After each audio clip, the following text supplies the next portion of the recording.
حضرت صلی اللہ علیہ وآلہ وسلم پر وحی کا ابتدائی دور اچھے سچے پاکیزہ خوابوں سے شروع ہوا۔ آپ خواب میں جو کچھ دیکھتے وہ صبح کی روشنی کی طرح صحیح اور سچا ثابت ہوتا۔ پھر من جانب قدرت آپ تنہائی پسند ہو گئے اور آپ نے غار حرا میں خلوت نشینی اختیار فرمائی اور کئی دن اور رات وہاں مسلسل عبادت اور یاد الہی و ذکر میں مشغول رہنے لگے۔ جب تک گھر آنے کو دل نہ چاہتا توشہ ہمراہ لیے ہوئے وہاں رہتے۔ توشہ ختم ہونے پر ہی اہلیہ محترمہ حضرت خدیجہ رضی اللہ تعالی عنہا کے پاس تشریف لاتے اور کچھ توشہ ہمراہ لے کر پھر وہاں جا کر خلوت گزین ہو جاتے۔ یہی طریقہ جاری رہا یہاں تک کہ آپ پر حق منکشف ہو گیا اور آپ غار حرا ہی میں قیام پذیر تھے کہ اچانک حضرت جبرائیل علیہ السلام آپ کے پاس حاضر ہوئے اور کہنے لگے کہ اے محمد پڑھو۔ آپ فرماتے ہیں کہ میں نے کہا کہ میں پڑھنا نہیں جانتا۔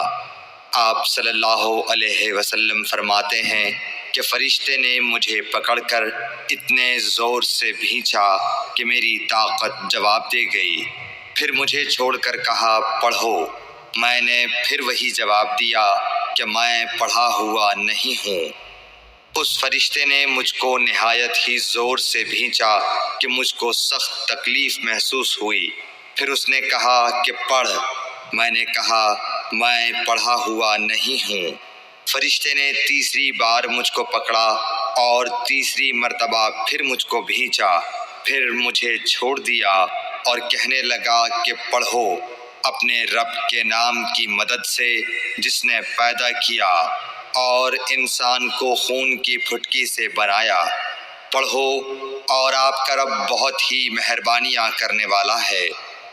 بس یہی آیتیں آپ حضرت جبرائیل علیہ السلام سے سن کر اس حال میں غار حرا سے واپس ہوئے کہ آپ کا دل اس انوکھے واقعے سے کانپ رہا تھا۔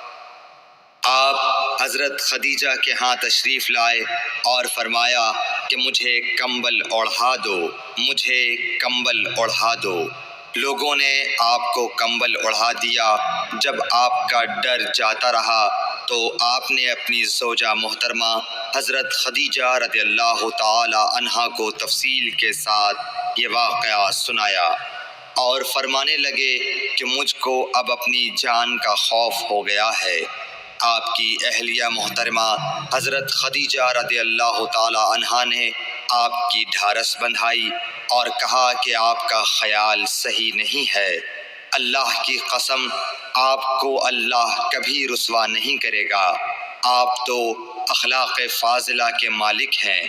آپ تو کنبہ پرور ہیں، بے کسوں کا بوجھ اپنے سر پر رکھتے ہیں، مفلسوں کے لیے آپ کماتے ہیں، مہمان نوازی میں آپ بے مثال ہیں اور مشکل وقت میں آپ امر حق کا ساتھ دیتے ہیں۔ ایسے اوصاف حسنہ والا انسان یوں بے وقت ذلت و خواری کی موت نہیں پا سکتا۔ پھر مزید تسلی کے لیے حضرت خدیجہ رضی اللہ تعالی عنہا آپ کو ورقہ بن نوفل کے پاس لے گئیں جو ان کے چچا زاد بھائی تھے اور زمانہ جاہلیت میں نصرانی مذہب اختیار کر چکے تھے اور عبرانی زبان کے کاتب تھے۔ چنانچہ انجیل کو بھی حسب منشائے خداوندی عبرانی زبان میں لکھا کرتے تھے۔ انجیل سریانی زبان میں نازل ہوئی تھی، پھر اس کا ترجمہ عبرانی زبان میں ہوا۔ ورقہ اسی کو لکھتے تھے۔ وہ بہت بوڑھے ہو گئے تھے، یہاں تک کہ ان کی بینائی بھی رخصت ہو چکی تھی۔ حضرت خدیجہ رضی اللہ تعالی عنہا نے ان کے سامنے آپ کے حالات بیان کیے اور کہا کہ اے چچا زاد بھائی، اپنے بھتیجے محمد صلی اللہ علیہ وسلم کی زبانی ذرا ان کی کیفیت سن لیجئے۔ وہ بولے کہ بھتیجے آپ نے جو کچھ دیکھا ہے اس کی تفصیل سناؤ۔ چنانچہ آپ صلی اللہ علیہ وآلہ وسلم نے از اول تا آخر پورا واقعہ سنایا، جسے سن کر ورقہ بے اختیار ہو کر بول اٹھے کہ یہ تو وہی ناموس معزز رازدان فرشتہ ہے جسے اللہ نے حضرت موسیٰ علیہ السلام پر وحی دے کر بھیجا تھا۔ کاش میں آپ کے اس عہد نبوت کے شروع ہونے پر جواں عمر ہوتا، کاش میں اس وقت تک زندہ رہتا جب کہ آپ کی قوم آپ کو اس شہر سے نکال دے گی۔ رسول کریم صلی اللہ علیہ وآلہ وسلم نے یہ سن کر تعجب سے پوچھا کہ کیا وہ لوگ مجھ کو نکال دیں گے، حالانکہ میں تو ان میں صادق و امین و مقبول ہوں؟ ورقہ بولا، ہاں یہ سب کچھ سچ ہے، مگر جو شخص بھی آپ کی طرح امر حق لے کر آیا لوگ اس کے دشمن ہی ہو گئے ہیں۔ اگر مجھے آپ کی نبوت کا وہ زمانہ مل جائے تو میں آپ کی پوری مدد کروں گا۔ مگر ورقہ کچھ دنوں کے بعد انتقال کر گئے، پھر کچھ عرصے تک وحی کی آمد موقوف رہی۔